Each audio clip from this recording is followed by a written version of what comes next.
Welcome to Talking Business and Life with Claudio Reilsono and Steve Mancini. Claudio and Steve will share their business and life experience to help you grow your business and improve your life. Here's Claudio and Steve. Good evening and welcome to Talking Business and Life. I am your co-host, Steve Mancini. And my name is Claudio Reilsono, and we have a very special guest. We're going to jump right into it. We have a very, very special guest today. Someone I've known since, I can be this specific, August 19th, 1973. He was pitching against the almost the New York Giants, San Francisco Giants against Juan Marichal. He had a complete game. He went 3 for 3. That game. I was 8 years old and I met him before the game, and we've been friends ever since, if you can believe that. How many people can say that they're friends with the first athlete they ever met? 13-year Major League veteran, 103 wins, Game 5 starter. The 1979 World Series, pitched the gem. That was October 14th of 79. It was my birthday. He was a Pirate announcer for 12 years, an announcer for ESPN for 3. And he taught my daughter how to eat spaghetti. Somebody who I'm very honored to call friend. I love the guy, admire him, and that's Mr. Jim Rooker. Jim, thank you so much for being on our show. Wow. I mean, I don't know what to say after that introduction, Claudio. You're really building up the points, big guy. Well, thank you. Thanks for having me on. And he was my first guest on my show, if you can believe it, Jim, back in 2018. Oh, wow. Yeah, time flies. Time flies. It sure does. Jim, we're going to jump into it. Something that I've never asked you. I don't think I have, in all the times we've been together. The things that you like about today's game and things you don't like about today's game. Oh, wow. Well, geez, I could probably ruffle some feathers because, you hear so many things. Let's start with what I kind of don't like, because I'd rather end this segment with on the plus side. Right. First of all, when I was a little kid, there are two things I always wanted to be, one or the other, either a Major League Baseball player or a jet pilot. And anybody that knows me or got to know me would never put me in the controls of a jet pilot. So that was never going to happen. So things about the game, there's always little things. Number one, it just seems like sometimes that they change a rule or make some idea change of some kind. For example, a couple of years ago, and I can ask you this question, didn't they enlarge the bases 3 inches? Yes, I believe so, yes. I don't like a lot of the rules, but yes. The answer to that question really is they didn't, because isn't home plate a base? Oh, that's true. They didn't. Yeah, they enlarged the bases, but they didn't home plate. Right. My point is, the rule changes that happen in baseball, whenever they may be, every 2 years, 5 years, whatever they be, rarely, and I mean rarely, for the past 50, 60 years, have ever benefited a pitcher. That's right. It's always 99% of the time to benefit the hitter, runner, whatever. And the thing about it is, that gets me, even though they didn't enlarge home plate, we still figure out a way to get them out. That's right. And I think, I don't even know what the major league average is today, like 230 something or something like that. I think a couple. Yeah. Huh? It's lower than that, because there's more strikeouts. There's more strikeouts the past several years than there have been hits. Yeah. Well, the mentality with all of this home run mentality now, launch angle and all this stuff. When you see guys swinging the bat, there were a few guys that I can remember through the years that could hit a high fastball, and it's because they swung level or more down on the ball when it was around the letters. Right. When you watch a guy now swing at a ball around the letters, watch his right shoulder and how much it dips. That's why they can't hit that pitch that's up. They're swinging under it the majority of the time. So in regard to that was a rule I didn't like. I mean, they're bigger, stronger, faster. They're supposed to be smarter. You're telling me you need to make the bases bigger, and these guys don't know how to run the bases, so they need a bigger base?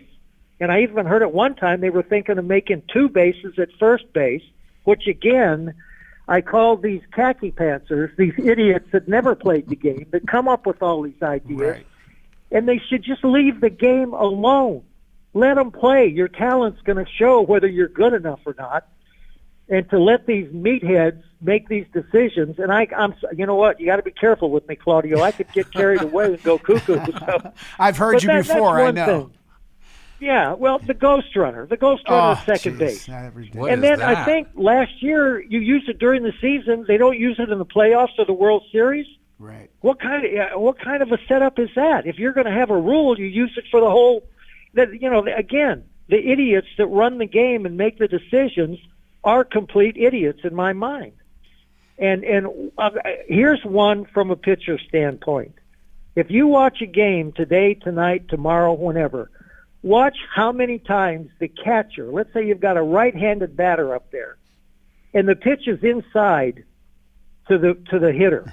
So the catcher, with his target up and his hand up, with you looking into that catcher's glove, if the pitch moves inside, they push the ball, backhand the ball, farther away from the strike zone, instead of bringing the ball to you. Yep. And that's just the pitch on the inside, or it might be on the outside to a left-handed batter. But because the ball's on the outside, they push the ball farther away from the strike zone. And I even asked a guy, won't get into names or anything like that, but I asked him why they do that, and he says, well, we're taught to bring our glove around and bring the ball. I said, well, wait a minute. Mm-hmm. So the ball's coming at you, and with your glove, you're going to circle around to try to catch the ball, sideways? Or catch it as it goes by you? His explanation was so asinine that I think that he didn't really have an answer, so he just invented something. But if you watch these catchers, and I'm talking about good catchers, not only do they catch him properly, and of course a lot of guys today, you don't know what the hell you're talking about. Well, I'm sorry, I do. I know fundamentals. And especially these boneheads that are catching on one knee. Oh, yeah. I saw a guy 2 days ago, he had two passed balls, and they gave the pitcher a wild pitch on both of them. He couldn't block the ball because he was on one knee. So, it's just the fundamentals of the game have left us. They don't teach what the way they used to, sliding, technique, hitting the cutoff man, stuff like that. But again, I'm a dinosaur, and people will say, you don't know what you're talking about. Well, I think I do, but, the world changes. You do know what you're talking about. I have a notebook at home that whenever you were announcing, Jim Palmer, not so much McCarver, Joe Morgan, and I have all these notes, but you and I talked several months ago about, and I sent you some videos if you ever saw them, these guys with that uppercut swing, like you said. But another thing, Baltimore Orioles, they teach to stab at the ball. I was always taught to receive the ball, have soft hands. They teach to stab at the ball. I don't know why. But I did have the good fortune of speaking to guys like you and Candelaria and Rennie and Grant Jackson. And you guys get upset about what you see today. And I learned from the best. And Candelaria, he talked about, changing eye levels and changing speeds and so on and so forth. These guys, it's just hard to watch when you know how the soup should be cooked and you hear the announcers what they say, and it just doesn't work. These uppercuts and a guy's hitting 230 and he's an all-star I remember when Dale Barrett was leading the league for shortstops and home runs, hitting 250, 240, and they wanted to run him out of town. Now he'd be, an all-star. Well, I don't know if you saw the other day, Jose Altuve swung at a pitch that was like 5 feet outside. Yeah. I don't know if you saw that, but I when I saw it, it was like, this guy's a good ball player. Sure. And you're going to swing at bad pitches. There's no question. But 5 feet outside, it is incredibly embarrassing. And I get these guys, they guess hit. But, again, I don't want – okay, that was the negative, some of the negatives. The positives that I love, baseball is baseball. It's in my blood. And sure. I'll always love the game. It's hard for me to say what are the things I like about baseball. It's hard. I like watching guys that fundamentally play the game and know how to win. Right. And it's easy. I can pick out some, cherry pick. And who doesn't really enjoy watching Paul Skeens pitch? The guy is not only talented physically, but mentally. Who wouldn't like, even though he struggled the last few years with injury, like Mike Trout, watching him, or Ohtani, these guys that are doing things in baseball or did things in baseball that nobody ever did, So that kind of makes you really appreciate. And you remember a couple of years ago, I think it was last year actually, Ohtani hit a home run off of Skeens in Pittsburgh, but he struck him out the first time. The next time up, Ohtani hit a home run off of Skeens. And I thought it was fabulous, mainly because it was the best against the best. Right. Skeens got him the first time, Ohtani got him the second time. And that to me, that's the purity of baseball, the true purity of the game. And that's what I really enjoy about seeing things that just, players that are instinctual, that do things not because, they're going by statistics or stats or anything like that. They're just, they have that intangible or the instincts of the game that you really appreciate. You just downright appreciate. Jim, let me ask you a question because you brought up the word stats. Baseball has always been, it's always been a business, but at the same time, there was always a certain reverence for the game. There were just certain things you didn't do, whatever. Businesses were there to make money. They were there to sell tickets. But at some point, it sort of crossed the line between just being a business and being all about the business. You were kind of in when it was more pure. I mean, again, everybody wants to make money, but there was just something different. Do you see a time when it really transitioned from, baseball to baseball, really baseball incorporated? And do you think that's maybe why it's so different now? Well, that's a tough question. I really can't pinpoint. And part of the problem is, I think, being away from the game for so long and not seeing it on a day-to-day basis. I mean, that's for like an argument or conversation that really needs to go in depth. I wish I could answer the question for you, but I really can't. No, that's okay because it kind of got, but it sort of aligns with what you and Claudio were talking about. Something has changed in baseball. There was a time when if you weren't hitting 250, you were like, am I going to the minors if I don't have 100 RBIs? But now batting averages are so low, everybody's swinging for the fences, but not a lot of people are necessarily hitting the fences. It's not like we've got, more home runs than ever. So something has transitioned into baseball. Now, I guarantee you haven't been playing in a while, but you've obviously been watching it, kind of along the lines of what Claudio asked you, is there something, like, what do you think's different about the game? Really different about the game, and not just necessarily athleticism, but clearly there's something different. Again, the rule changes. I can't put my finger on it either, but I feel like if you step away from, let's say if you haven't been watching baseball for a few years and you went back and watched it, it would be very different. Something's like, I don't know how to put my finger on it. I'm just curious what your thoughts are. Well, my first thought is money. Money back, and again, it's just like the world changes. Baseball has changed, like I said before, but back in the day, kind of, so to speak, is, you were not only playing for your team, but you're also playing to try to make some money. Now, with the kind of money, this is the greatest time in the world to be a professional in any sport. You don't even have to hardly perform anymore. You can hit 199 and make $5 to $10 million a year. Who in the heck? What organization or company where your employee is probably making more than some owners in some cases? It's the Indians running the asylum or the inmates running the asylum. And I do think money has a lot to do with it because there's no, you have one or two decent years.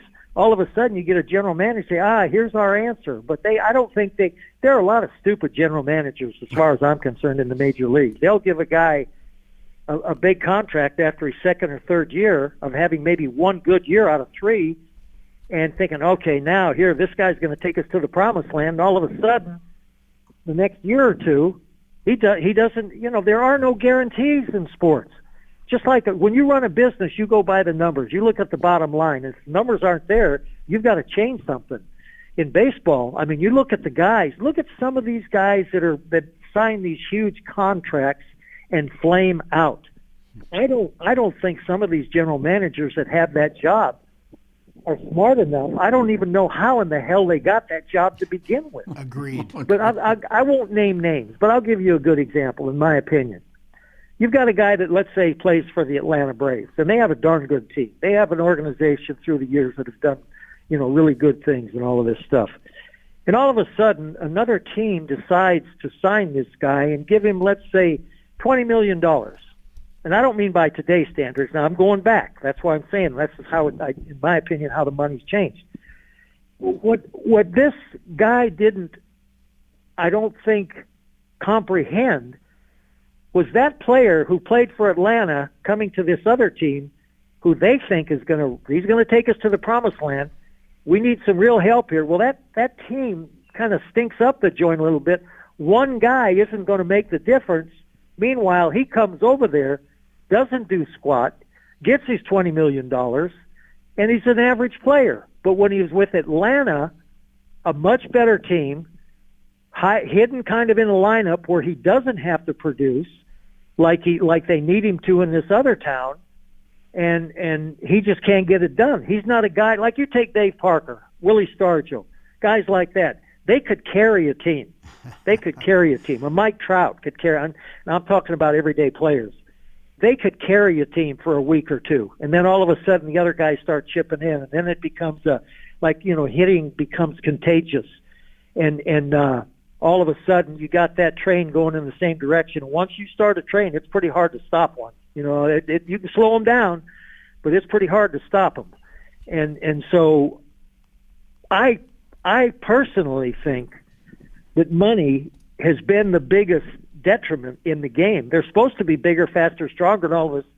It's like you're buying a product, you're paying more for a product, and you're actually getting less. If you made a list of who are the most overpaid players in the game today, a lot of those names on that list would surprise a lot of people by their standards. I mean, look what Harper went through last year when his GM said he didn't play up to his elite standard. Well, he didn't like that, and guess what? He didn't, and he isn't right now, as far as I can tell. But sometimes the truth hurts, and a lot of times, I know even when I was broadcasting, it's not that I had to bite my tongue, because I would say stuff that I thought was fair to me or the team, the player, the town, and a player would come up to me afterwards and kind of, we'd have not a real good exchange of words, and I'd just say, well, prove me wrong. If I'm wrong, show me where I'm wrong for what I said and how I said it. You tell me. And normally, I would win 99% of those arguments because I could prove what I was saying. I said, you want to see the replay? You want to see this? We can go to. No, they don't want to see that. Somebody told them I said this or that. And I even asked the one guy one time. I said, "Who told you what I said?" And he said, "My girlfriend."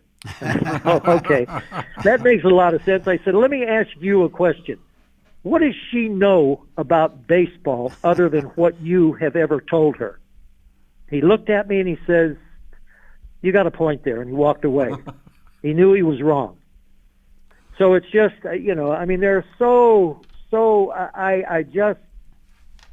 I don't know, the money, no player is worth $10 million, but they are if the owners will pay it, or 20, or 100, or whatever. I mean, I guess it really goes to show you how much money ownership is making. Exactly. If they can pay players that kind of money. That's right. Which is ironic. I'm sorry, I want to jump in because baseball is driven by statistics. And the owners, all they want to do realistically is they want butts and seats. They want as many people in that stands as possible. So the interesting thing that you said to this, I'm going to go pay $20 million back then. Even now, they do the same thing. Some teams won't pay anything. We may or may not be living in a city like that. But he's gotten better. But there are some rosters that are insanely overpriced. And the statistic, again, if you want to use modern statistics, it's simply not worth it. So I don't understand is why the owners are paying this money if the team is not winning. And ultimately, butts and seats usually occurs when you're winning. Well, bottom line answer is because some of them are really stupid. That's really Inherited money. Well, no, you know what? A lot of these businessmen that are so intelligent, intellectually incredibly brilliant, in their business in the business world, they know, again, bottom line numbers. We need to do this. Okay, we can do that. Blah blah blah. Well, when you're dealing with a human element, there are no guarantees. When you see a player year after year after year perform up to those qualities, abilities, that's a special guy. I mean, look what Mike Trout did through the years. Look what Barry Bonds did through the years. I mean, drugs or no drugs, I mean, even before, or other players, pitchers, and all this stuff. But I just, it's mind-boggling to me that you have all of the time. I mean, when you can get a player that strikes out and goes to the bench and pulls out an iPad and sees how he struck out or flew out or grounded out or whatever. I mean, I think, to me, that cheapens the game so much. And he can sit and look at that iPad and still go 0 for 4 and can't figure out what he's doing wrong. Now, what is wrong with this picture? I mean, can you imagine if you gave Parker an iPad to look in the dugout or look at his last at bat when he popped up or something, or guys like that, or Madlock that could, guys that could hit over 300 consistently, and okay, now I see what he's doing. Now, and they'll set a pitcher up. They'll set him up. They'll let him go with one pitch, and they'll set him up because they know that guy's going to come back at some point and try to get him out with that pitch, and they'll be ready, whether it's a base hit, a double, home run, or whatever. But those are the smart ones.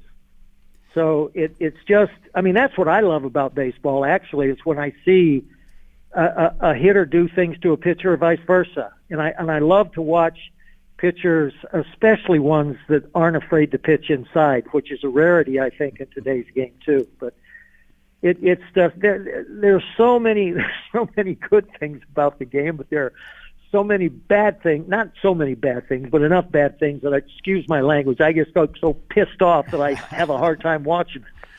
Jim, I'm with you 1,000% with everything you said, obviously. Now, you went from Detroit to Kansas City to the Pirates, and you kind of touched on front office, but what was the difference between Detroit, Kansas City, Pittsburgh, front office and on the field, player-wise? Well, I don't want this to sound like I'm pointing fingers or degrading anybody, but it's just factual, okay?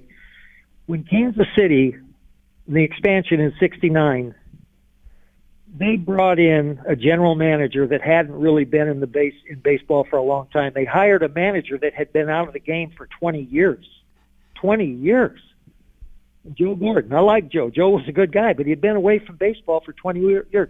And we were a bunch of ragtag guys from low big leagues to good AAA. It's an expansion. You were the one thing Kansas City did when with their roster, their drafting of a pitching staff was very good. We finished in third place our first year, which was amazing. Sure. You went from Detroit to Kansas City to the Pirates. What was the difference between the front offices and, of course, the players, the attitudes? Well, when I went to Pittsburgh, number one, when I met Joe Brown, the smartest man that I've ever known in baseball, and I still think nobody's ever caught him. So Joe Brown I met, and then my very first day of spring training, look at who you're around: Willie Stargell, Richie Hebner, Bob Robertson, Rennie Stennett, Manny Sanguillen, all of these guys, and the pitching staff, Justy and Blass and Keeson and Moose and all of these guys. I'm thinking, you after your first workout, I look around, I'm going, man, now this is what the big leagues is all about. It's just the way they went about things, the way they did things. Very, very confident, knowing you didn't have to be told what to do. And I think in Kansas City, with our managerial setup, general manager and coaches and things, these guys had been in the game for a long time, but they had been away from the game for a long time, and they really weren't in tune to instructing or teaching, especially when you have an expansion team, guys that are still kind of feeling their way along. Especially I'd only been a pitcher for a couple of years, Right. And still trying to get the right, what is it? What do I need to do? Where's that confidence? And I, ultimately found out on my own, luckily, and it happened in the wintertime, when I was in winter ball, but the year I got traded to the Pirates. I was warming up before a game in Venezuela, Caracas, and I don't know what made me do it. I'm throwing the ball, and all of a sudden, I decided, instead of throwing that cross-seam fastball, and I had a good live arm, I had a good fastball. I threw in the mid-90s, maybe a little higher. But I decided to go with the seams and tilt my wrist. I'm a left-hander. Tilt my wrist just a little outside, out to my left, just a little bit. Threw the pitch for the middle of the plate, and it was like a vicious sinker. And I'm thinking, how did that happen? So I said, I'll throw another one of those. So I threw another one. And I went, wow, can't be that easy. So I pitched that night, had a heck of a game, ended up really in Venezuela having, when I decided not to stay there and play, because when your team loses, other teams in the playoffs can pick you up. And Caracas wanted me to pitch for them in the Caribe series. And I had had enough. There were other things about their fans that weren't too thrilling, and I just said, look, stuff I've seen here, I appreciate your offer, but I'm going home. And in the papers, they had a picture of me on the back of their local paper, and it said, un hero se fue, which means one hero gone, because I wouldn't stay and pitch for them. But then I got traded to the Pirates that year, that winter, there in Venezuela, went to spring training, had to make the team. I had a great spring, but it was that sinker. I learned to throw a little bit of a sinker that turned my whole career around. So it's just one of those things that happened, and thank goodness it did. I mean, because before that, I had a good arm, but I didn't have the confidence to throw the ball in the strike zone as much as I should have. But once I got that pitch, I was on my way. I mean, that just made it. Plus, the best thing, I've said it before, the best thing that ever happened to me baseball-wise is the getting traded to the Pittsburgh Pirates. Sure. There's just no question about that. Before Steve goes on, I remember you telling me that story, and I told my pitchers, whenever you're throwing, pay attention to what you're doing. Like, even if you try something crazy because it might work, then you can repeat it. And I always tell that story that you told me. Well, Joe Brown, when I got to spring training, even Joe Brown, I hadn't performed yet. I mean, we weren't playing yet, but he wanted, he talked to me a little bit and all. I mean, when you don't talk to Joe Brown, you listen, because This guy was so smart. But I remember him telling me, Rook, don't throw the ball. Don't try to throw to any spot. He said, throw the ball for the middle of the plate, because the ball's not going to end up there. Your ball moves good enough, and all of this stuff. And nobody had ever talked to me like that before. No general manager, no pitching coach, nobody. But he gave you so much confidence in your ability that it's like, wow. I mean, is this really happening? And all I can say is, for the first 2 months of the season, I was in the bullpen because Steve was having those issues of control, and Bill Burton tried everybody on the staff but me to take that starting spot, and he finally let me start a game, and I got raked over the coals by the Cardinals, and I figured, well, there you go. You had your chance, but he gave me one more chance. I started the next rotation on the fifth day and beat Montreal, and that was in June. And from June, I won 10 games for that year, and not being a starter until June. So, at that point, I never pitched in relief again. As you know, my Uncle Jack used to work at the Allegheny Club, and I used to have breakfast once in a while with Mr. Brown. And I was a little kid, but I would listen to him talk. And I remember, again, I would just listen to him, and he knew the game inside and out. And I don't know if the GMs today knew the game like him or Sid Thrift. And another guy who was always wonderful with me, always, and that was Mr. O'Toole, Joe O'Toole. I really loved him a lot. Again, here's a 10, 12, 14-year-old kid and these guys were always giving me the time of day. But when you mention all these names, it just brings it all back and how special that was for me. Your thoughts on Mr. O'Toole, Joe O'Toole? Oh, well, he's one of those behind-the-scenes kind of guy that makes the organization work. Yeah. Jack Berger was that way. Sally O'Leary. Those people you just don't hear enough about them. But they were real baseball people that loved the game, loyal as can be. And again, that's another word. I didn't really know what loyalty was till I went to Pittsburgh, and I found out. And it wasn't just friends; it's the fans. I tell people all the time, you don't know what it's like until you go to Pittsburgh and have those fans, the loyalty that they have, and they still today, through the ups and downs of everything, they're out of this world. They're fantastic. I want to chime in on that because, the one thing that I do believe about not just baseball but sports in general is back in, and we're going to say in the old days, but there was a passion. Those guys just loved the game, and yep, they're making money off it, but they loved the game. So they got to live their dream. I love baseball. I'm really good at it. I know this. I've been watching it, playing it since I was a kid. Now I actually get paid to either coach or GM or be a scout, whatever. I mean, what a life. But it's a key there because there was a passion there. I'm not saying that the people today necessarily lack the passion, but I don't believe that they have that kind of just like, I'll do whatever I got to do to help the team. Now I think it's purely driven by the finances at all levels. And I'm going to ask you specifically, do you think professional sports, we can talk about just baseball, have overexpanded and have diluted the talent as a result, including coaching and scouting and all those other sub-coaches? I don't think there's any doubt about it. I mean, it's like I said, you're paying more to see less. And by expanding these teams, you're thinning out the talent. I mean, like I say, you get a guy, a guy that hits 199 and he's a big league catcher. Right. He might be able to, an everyday catcher, I might add too. But he hits 19 home runs. Okay, all right. But he probably has 40 RBIs if he's lucky. But it's such, like I said before, it's such a different game now. I was lucky. I always tell kids when I go speak to little groups of kids and everything, and I say, you're looking at proof that dreams do come true.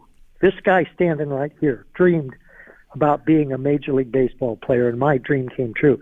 And I wasn't scouted by anybody. Luckily for me, my best friend was the pitcher on our high school baseball team, and I just happened to do well as an outfielder and hit some home runs at the right time.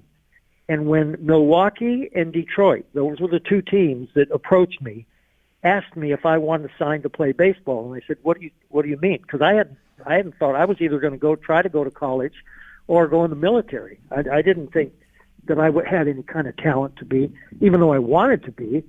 I wasn't a blue chipper or anything like that. I said, "You're going to pay me to play baseball?" And my mom was really upset because she wanted me to go to college.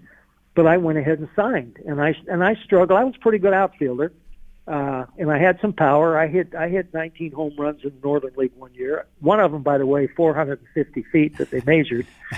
And without the steroids, I like I said, lucky. I made. It's a story about how I was converted to a pitcher, but that's again the best thing that ever happened to me. I don't know how I was blessed with such a strong arm, but that's what made the difference.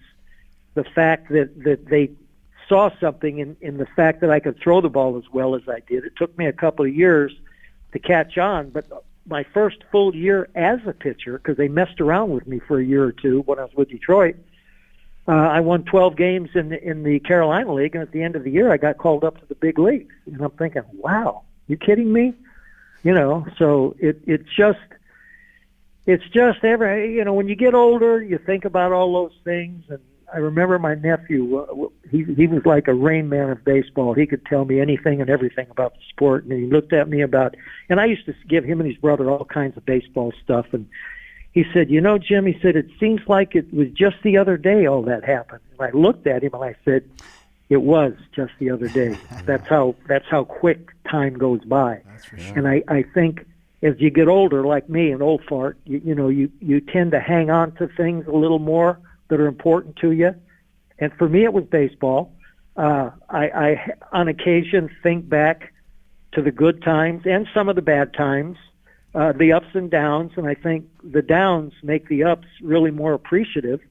And I'm just a very lucky guy, and I'll never forget that. I mean, I've been able to accomplish something. I mean, think about it. Not only being a big league ball player, being on a team like the Pirates when we were so good in the 70s, not only being in the World Series, but starting a game in a World Series. Are you kidding me? Who? I never dreamed of anything like that. Even when I was a pitcher, I never thought about starting a game in the World Series. I mean, I was a starter, but you just don't think about that sort of stuff. You just, anytime when I get a little cuckoo, I have to kind of punch myself and say, hey, wake up, think about all the good things, because I've done some pretty stupid things in my life too. But Well, I've gotten a little smarter. Right. Huh? I said you're not the first, and you won't be the last. Jim, I want to ask you something. But I'm real happy. I'm very content. But I want to kind of go back because, this is one thing. So I've been watching the Pirates since I was a little kid, and all the way back when you were pitching. And, when I look at an organization like Pittsburgh, and I'm going to be a little bit negative here on them because it's such a storied franchise. It's been around for like almost, it seemed like one of the the hockey, you'd call it an original six. It's been there. There's just so much history there, and it seemed like I'm not going to pick on the current owner, but it's kind of a balancing act. On one hand, you don't want to overpay for talent. On the other hand, you can't keep lowballing your roster and think you're going to be competitive. Did that, when the Pirates, and they still kind of are, seem to be, just, I don't know what it is. They just weren't bringing in the talent. Either they were unwilling or unable to bring in talent to be competitive for a long time. As a former player, did you think about that kind of thing? Because you played for the organization. Well, I will say the same thing to you in regard to the storied franchise, because being there through those good years and the tradition that the Pirates had built before that and to a degree after, and to see them take that slide, that's painful. It's very painful. I can't fault ownership for not wanting to make money, and the way things were set up, as far as I understood, they were doing an okay job making money. And after all, you got a guy that buys a ball club, forks over a lot of money. That's what he wants. He wants a return on his investment. And so part of it you understand, but then another part of it is, do you really want to win? Do you really want to take that step forward? So you remember when they had that play-in game with Cincinnati, and then they beat Cincinnati to make the playoffs, and they actually lost to the Cardinals in that first round. About 12, 14 years ago. Yeah, I remember. Yeah, that. So I was on a show, and I'm trying to think. I can't remember. I might have been with Rob Pratt. But anyway, there were a couple of the writers that were on the show with me, and we were going back and forth, and they're asking me questions and all this stuff. And I said, I got a question for you guys. I said, look at all the excitement that this team has brought to this city this year. You haven't seen anything like this in years and years and years, because they were under 500 for so many years. And even my daughter, Jamie, she wanted tickets to that game, which I got for her.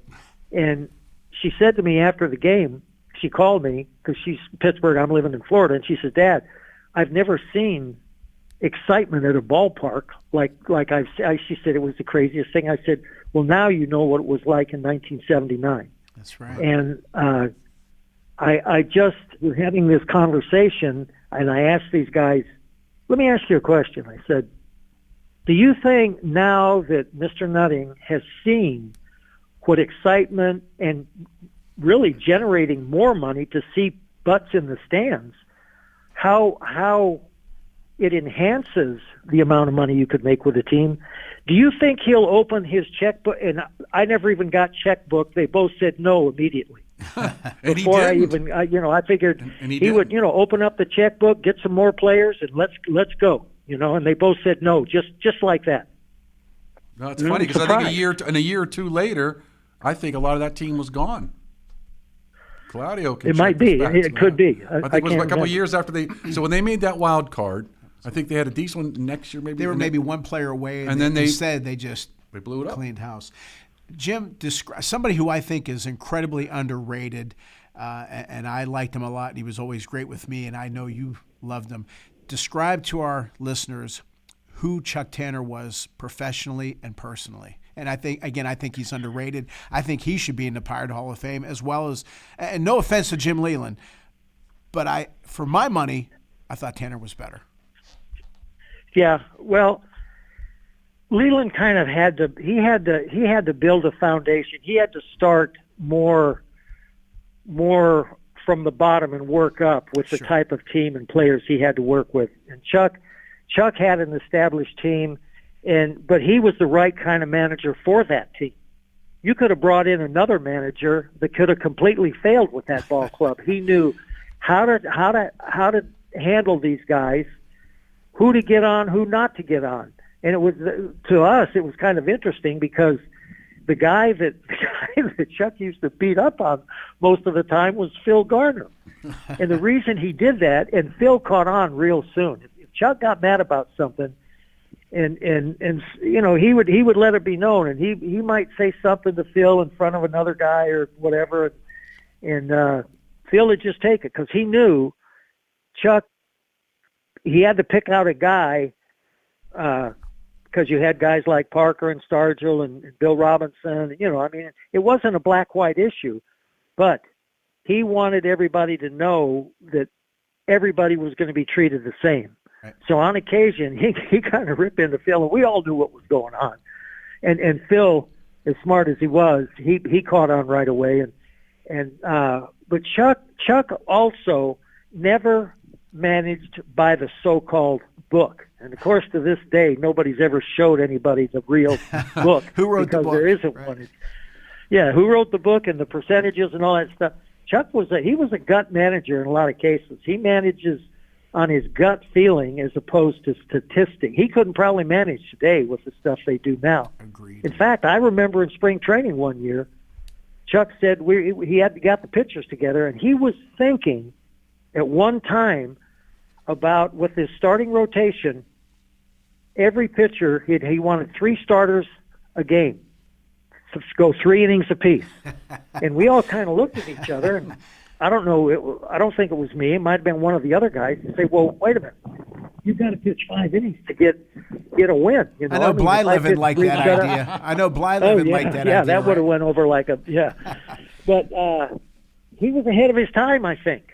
I really do. But it never did develop. I mean, a couple of years ago in Tampa, they did that, you know, relievers starting the game and all that stuff. But, I mean, I'm glad he didn't do it. But it might have worked. But he answered the question by saying, well, I can rotate you guys. Whoever started today, the next time it was their turn, they're going to be the second or the third pitcher. So you could set up a rotation where if you're the middle guy, your chances of getting the win are better than the first or third guy, because usually most games are decided from the 6th inning on. So, you know, Chuck had his way, and he was not a starting pitcher's manager, and there's your Blyleven quote that you just came up with. Bert and Chuck just did not. If you were ahead by a run or behind by a run in 5 innings, you were gone. Right. And you needed to know that and understand that, because that's the way it was going to be. And that's how Chuck managed. So he loved to manipulate the bullpen, and he did very well. But as a starting pitcher, I mean, I had a couple conversations. He took me out of a game one time, and I went crazy. Didn't say anything. The next day, he called me in the dugout during batting practice. We were in New York. I had like a 3-run lead in the 7th inning or something like that, and he came and took me out of a game. And he says, Rook, he said, I want to tell you why I took you out of the game last night. And I said, well, hold on, please, just a second. I said, you're the manager. I said, you don't owe me any explanation. I said, you give me the ball, I pitch. You take it away, I don't pitch. Plus, there's nothing you're going to tell me that's going to convince me that I should have been taken out of that game last night. And he just kind of stared at me, and he says, I wish I had 9 more just like you. And I think he just said that to appease me, because we had a hell of a pitching staff. If you think about the guys that were there, we had I'm telling. I honestly think this. I believe this. When we in a span there of 3, 4, 5, 6 years maybe, we had the best 10-man pitching staff in Major League Baseball. You look at other staffs; they might have 3 good starters and maybe 1 or 2 guys in the bullpen. So that's 5 more guys that they're there, but they really couldn't compete with our guys. We had 10 guys. When you called on, you're called on, you did the job. Now you're going to have your bad days on occasion. Sure. That's just life. But I would always match up. We were the lumber company. It was lumber this and lumber that, and then the pitchers would get on their ass and say, "Yeah, this lumber company showed up tonight." And everybody got a laugh out of it because you could say things then that you can't say now. And so we had such a unique group of players that I wouldn't trade those years with the Pirates for anything anywhere. Jim, we're gonna wrap this up, but I'm getting a little emotional here because I'm thinking about a bunch of things. But if you remember the 40th anniversary. In 2019, I was there, and I was with you guys, and you guys went down to the field, and the family and friends stayed in the suite, and they showed highlights of the '79 team. So I started getting emotional, like I am now. And Linda said, my wife Linda, she said, "Are you okay?" I said, "Yeah." I said, "Number one, I absolutely loved that team. Number 2, I loved that era. Number 3, I'm doing what I'm doing, coaching and scouting and all that stuff. And number 4, I'm here." So, you talk about lucky and blessed. I'm grateful for those days every day of my life. And I'm grateful for you because, you were always nice to me. And I remember when I was in 11th grade. And you might not remember this, but you were announcing, and I told you I made varsity. I'm starting pitching, and you gave me a jacket. And I used to wear your jacket on warm-ups. So just picture a 16-year-old kid wearing a Jim Rooker jacket, with your name on it, the number and all that. And I wore number 19 at that time, and until they took it off me. But you and that team were very special to me, and you still are special to me. And how lucky am I to call you friend? And my dad loved you, my daughter, my wife, and to me, you're the best, and I appreciate you to the moon. Well, Claudio, I appreciate that, but if truth comes down to it, I didn't really like you. The only reason I did that was because of your Uncle Jack. I loved him. And what a card he was. You know what? Yeah, I know. You know what? I try to do, only because, again, I think back what my aunts and uncles did for me. They supported me through Little League and all of this different types of baseball that I'd get involved with. You'd have raffle ticket sales and all that stuff. And that's something I don't forget. So when you have kids, even your children or others, they ask you, would you do this or can you do that? How easy is it to just, sure, I'll be glad to help. And if it in any way helps, then you feel like it's a pat on the back from somebody else. You're not patting yourself on the back. It's so easy to be nice. You got to go out of your way to be a jerk, the way I look at it. Right. And I've done that a few times too. But even when I wrote the books for kids, wrote the children's books, Sure. It was because of my grandchildren. I wanted to do something for them. And then I said, geez, why not do this for just kids in general? I mean, how can baseball and reading and kids, how does that not go together? So that was easy for me to do. And you have, for the ones I wrote, Paul the Baseball, Matt the Bat, Kit the Mitt, yep. You had to have the mind of a 5-year-old, and I certainly qualified for that. Well, Jim, we appreciate you taking time to be on the show. I miss you here in Pittsburgh. I miss you seeing at golf events. We used to have a lot of fun with that. And, again, thank you for everything. I appreciate you more than you know. Well, I appreciate it. Always, anytime. It's always enjoyable to talk about baseball in Pittsburgh. All right, brother. Thank you, and tell Becky hello, and we'll be in touch. Okay, Linda and I, do you do the same? Thank you. I appreciate it. Ciao, Chrissy. Your Italian got so much better. Brava. Grazie. It's because I learned the best way possible. How so? Well, I learned that with apps, grammar books, and even YouTube videos, I could only get so far. I had to immerse myself. I noticed I did best when I was in Italy visiting family. That's where my level really soared. And wow, did it work? Thanks. I became much more confident, fast. That's why I created Footsteps Through Time. It's an Italian language experience. You don't just take Italian classes, you immerse yourself in a real Italian village. With lots of fun activities and excursions, it's life-changing. I see. So, no more boring grammar, impersonal apps, just real conversations, real culture, and delicious food, of course. Exactly. I'm so excited about this. Learn Italian by actually becoming part of the local community for a week and living it. So if you've been dreaming of Italy and the language, check out Footsteps Through Time in Italy.com. Book now and join the experience. Andiamo! Thanks to Greater Pittsburgh Travel. For any of your travel needs, let Tom and the team at Greater Pittsburgh Travel know, and they'll take care of you. For more information, call 412-331-2244 or visit their website at www.greaterpittsburghtravel.com. And we want to thank the Calabria Club of Pittsburgh. If you're interested in learning more, you can find their contact information on Facebook at Calabria Club of Pittsburgh. Again, thanks Domenica and the team at the Calabria Club of Pittsburgh for your support. Hello, everyone. My name is Claudio Reilsono, and I'm the author of the book, Lead from the Heart Up, Not the Neck Up, How to Create a Positive Winning Culture on the Field and in the Office. My years as a head baseball coach and a general manager of a pro baseball scouting company, I know that my leadership experiences that I've included in this book will help you become a better leader. You can get the book at ClaudioReilsono.com. Speaking of ClaudioReilsono.com, you can listen to my show, The Claudio Reilsono Show, where I've interviewed such legends as Mario Andretti, Dick Vermeil, Rocky Bleier, and many, many others. And I also have an entrepreneurial program there talking about my entrepreneurial experiences. So hopefully that will help you, and hopefully you will enjoy that. And also, Sports Corner, hosted by Ralph Williams, co-host with myself, Jim Frazier, and Luther Dupree Jr.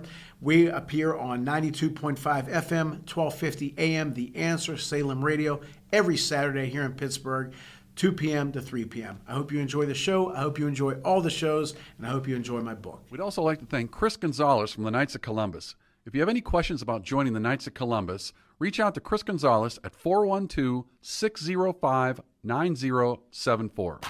Hi, I'm Steve Mancini. And I am Claudio Reilsono, and we are the hosts of Talking Business and Life. Join us in celebrating the Italian community on June 28th as the Pittsburgh Pirates take on the Cincinnati Reds. This ticket package includes an exclusive co-branded Pirates Italian-themed jersey and loaded value to use on concessions and merchandise during the game. And remember, a portion of each ticket purchased through this offer will benefit a local Italian charity. So hope to see you there June 28th as the Pittsburgh Pirates take on the Cincinnati Reds. Okay, everyone. I hope you enjoyed that as much as we did.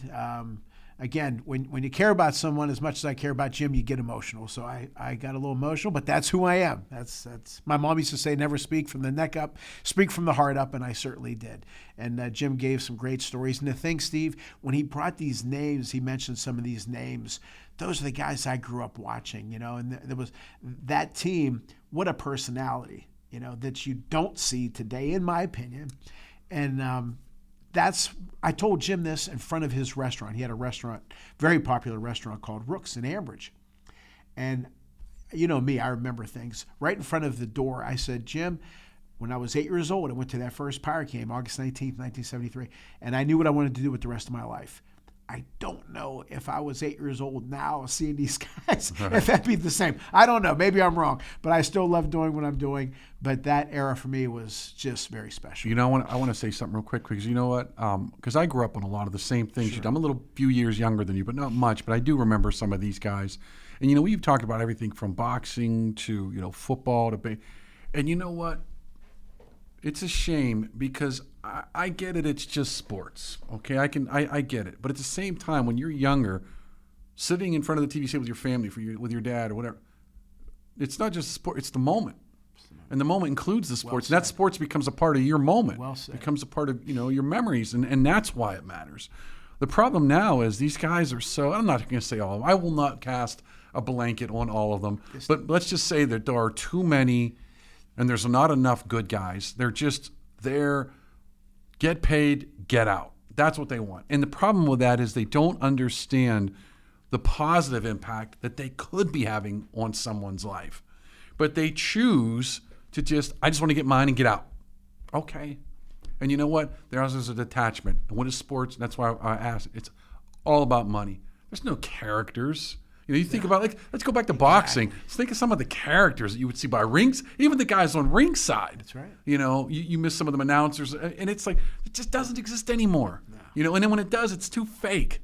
Because it's like, I'm trying to be like that guy. How about you be like you? And if you're a funny character or this, then it'll come out, and then you'll be that guy. But the ones that even try, most of them it's just a routine. Most of them don't even try, and too many of them I just want to get paid. It's such a shame. Again, I get it, it's sports, but at the same time, it's not just sports, because it's something big. It's about competition, about the best in humanity, the best versus the best, and it's like, and now it really is just about gambling, pay-per-view, fantasy sports.